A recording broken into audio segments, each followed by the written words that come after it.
Out of all the new anime that's coming out this season, very few are not a sequel and even less fall into the categories of isekai or fantasy. So, while I am a bit late to make this video, let's take our usual look into what to expect from the fall 2022 anime season. Starting with this season's most popular, we first have Studio Nexus's adaptation of Eminence In Shadow. A light novel that initially seems like your basic edgy power fantasy, but quickly surpasses that to create this unique isekai that's highly reminiscent of Overlord.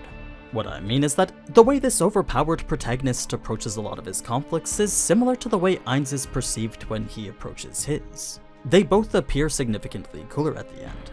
The main difference between Ainz and this new Shadow character though is that everything Shadow does is to make himself look cooler.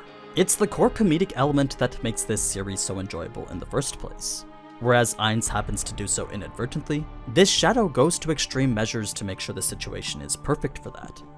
Now, the reason I refer to him as Shadow is because the main character's goal has always been to be someone who controls everything from behind the scenes.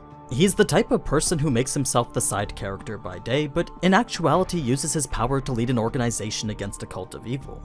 The thing is, everything he said when he made his secret organization was something he just made up in order to recruit orphans and train them. So, when it turns out there is actually a cult of evil that he has to fight against, well, that's when he sees the opportunity to use that to fulfill his dreams to completion. Not by defeating the evil demon lord threatening the planet though, but instead by using these conflicts as a means to set himself up as some secret mastermind, eventually culminating with his grand reveal as the coolest, most powerful person in the world. Now, I'm sure there's a bit more to it than what I just said, but the core aspect is pretty much that. In terms of actual staff though, the director is one who's never solely been responsible for an entire anime, but he does have experience with shows like ReZero, Darwin's Game, and Chivalry of a Failed Knight. Then, with the same sound director as Mushoku Tensei and 86, we can at least expect that to be of fairly high quality. When it comes to everything else though, that's something we'll have to see as the first few episodes come out. The next anime on our list is Studio C2C's adaptation of Reincarnated As A Sword, a 2016 light novel that brings isekai into the realm of inanimate objects. We've seen demon lords, slimes, and even spiders, but now we finally get our first taste of people being reincarnated as items, soon to be followed by the adaptations of even more, I'm sure. Perhaps even the Reincarnated as a Vending Machine novel. What you can expect from this one though is an isekai where Raphtalia is saved by Naofumi, if Naofumi was reincarnated as a sword. You have a runaway demi-human slave girl who encounters this sword which just so happens to be our mildly OP protagonist after he comes back to life. The two then team up after forming this bond, then embark on a number of adventures to make each other stronger. That's pretty much the gist of it.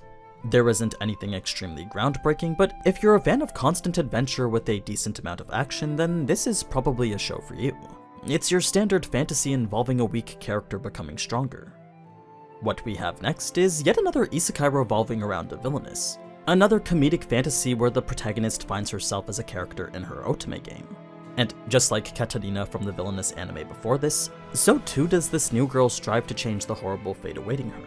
The key difference here though is that the way she's trying to do it is by conquering the game's final boss of the Demon King. That's the core element separating this from Hamefuda. Other than that, if you liked all the comedy and romance of Hamefuda, then you'll probably find yourself entertained by this one. Now, with those being the core 3 isekai that seemed somewhat interesting, the next 3 shows are just basic fantasy that seem, well, average.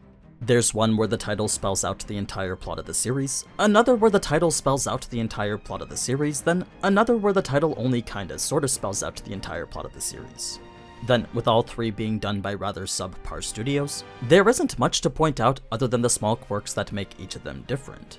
So, the first with the Beast Tamer involves that kicked out party member trope. He then finds a new powerful partner and his old party realizes that they needed him more than they thought. The second is more of the I accidentally became powerful trope, and this pertains to a farmer who became strong from, well, farming. He had achieved max level through continuous farming and in turn reached a power level that's like 65 times stronger than that of the standard hero. Then management of a novel alchemist is the more wholesome slice of life involving a young girl trying to become the best alchemist she can be. It doesn't really start out as wholesome, but that's just the series setting up the main character's journey from bottom to top. But yeah, that's pretty much every new isekai and fantasy coming out this season. The reason it's such a small list is because every other studio is busy churning out sequels. Like, aside from Studio Mappa's Chainsaw Man, we're also getting Spy Family Part 2, Mob Psycho 100 Season 3, To Your Eternity Season 2, the best arc of My Hero Academia, the long-awaited finale to the classic Bleach, then numerous other shows that I honestly can't even keep up with. If you're looking for something that stands apart from all these though, my personal sleeper recommendation would be the new Mobile Suit Gundam anime. The Witch from Mercury seems like it'll be quite the promising mech show, right up there alongside Iron-Blooded Orphans and 00. Aside from those, that's pretty much all I got for you. So if any of them did catch your eye, then be sure to let me know in the comments which ones you're planning on watching. As for what I'll be covering next, it'll likely be a bit more Overlord, followed by some catch-up on Danmachi, then perhaps a couple videos here and there on Shadow of Eminence. Until then though, as always, thank you so much for watching, and if you enjoyed this type of anime content, then you already know what to do. So, until next time, ciao!